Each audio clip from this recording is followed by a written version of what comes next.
You probably know someone just like this. Maybe, just maybe, it's even you. They're that person who seems to know everyone, who remembers all the little details about you. But then, when you try to get really close, you hit a wall. And it's not like they're being cold or rude or anything. It's just, there's a limit. There's a ceiling on how deep it all can go. So let's really dive into this architecture of distrust. Yeah, this description from our source material it absolutely nails it. They're the person in the room watching everything. They show up for others in ways that are so precise, it can feel, well, almost a little unsettling. It's like they know you perfectly, but at the same time, you get this nagging feeling that you don't really know them at all, right? So the big question is, what's actually going on behind that wall? I mean, what is the inner world really like for someone living behind that perfectly built fortress? That's exactly what we're going to explore. All right, first things first. We have to get past this stereotype because the image we all have in our heads of a distrustful person, it's almost always wrong. The reality of chronic distrust is way more subtle, and honestly, it's much more socially skilled than you'd ever think. Okay, so look at this. This is what's so fascinating. We expect the paranoid loner, right? The person hiding in the corner. But what we actually get is someone who's amazing at surface-level relationships. We expect to see this eye-rolling cynic, but instead we find someone who gives and adapts super quickly. It's like this perfect social camouflage, a way to be part of things, to even be helpful, without ever, ever truly letting that guard down. And this right here is probably the most important thing to grasp. This isn't just a personality trait. It's not a mood or some kind of flaw. It's architecture.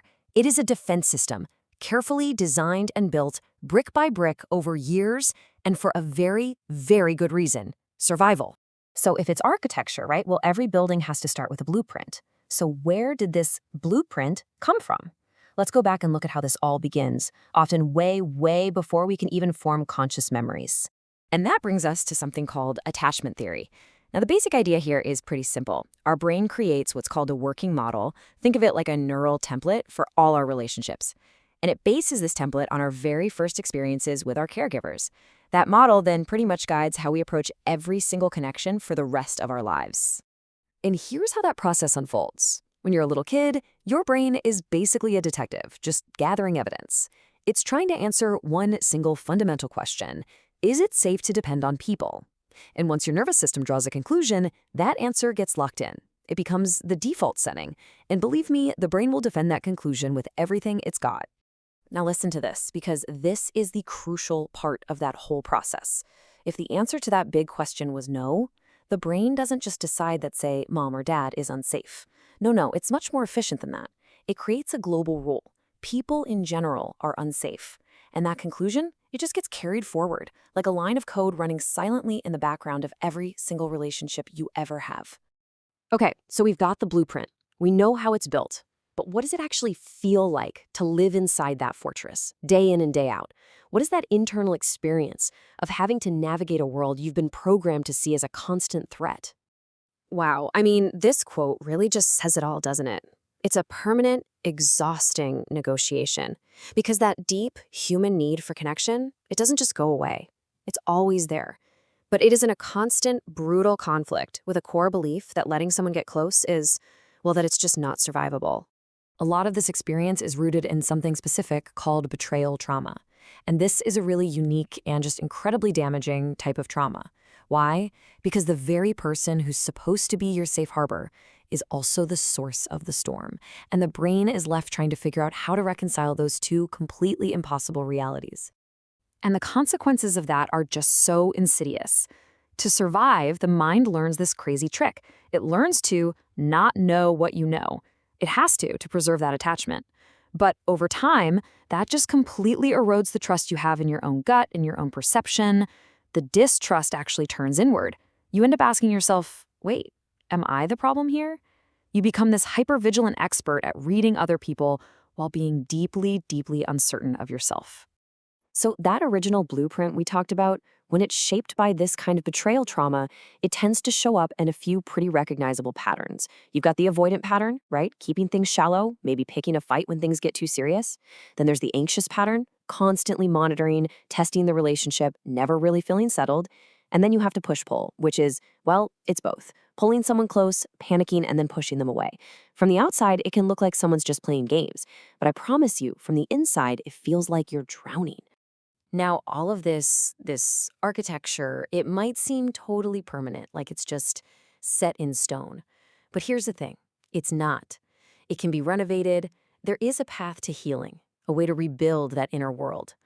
But it's not quick, and it's definitely not about grand gestures. The clinical term for this whole process is earned security. And I want you to really focus on that word, earned. Trust isn't something you just decide to give. It has to be built. Security is earned through new evidence, through repeated, consistent, safe experiences that, over time, slowly start to challenge and rewrite that original protective blueprint. And it's so important to get this. This healing process has almost nothing to do with big, dramatic promises or declarations of loyalty. I mean, think about it. For a nervous system that's been wired to expect betrayal, words are cheap. They mean very, very little. That system isn't listening for promises. It's waiting for proof. So, what does that proof look like? Well, this is it, right here. It's the small stuff, the unremarkable stuff. It's someone being exactly who they said they would be, again and again and again. It's the slow accumulation of thousands of these tiny, boring moments of reliability until the nervous system finally, maybe even a little reluctantly, stops waiting for the other shoe to drop. So we really, really need to reframe what it means to take that chance. I mean, for a person whose entire nervous system is just screaming danger at them, the decision to let someone in, that's not weakness. It is not being naive. It is an act of profound, almost unbelievable courage. And so, in the end, the journey isn't about just tearing down every single wall you've ever built. I mean, come on, you built them for a reason, right? They kept you safe. The real work, the slower, maybe even stranger work, is figuring out which of those walls protected you back then and which ones you might actually still need now, not for survival anymore, but for building something new, a healthy, secure connection.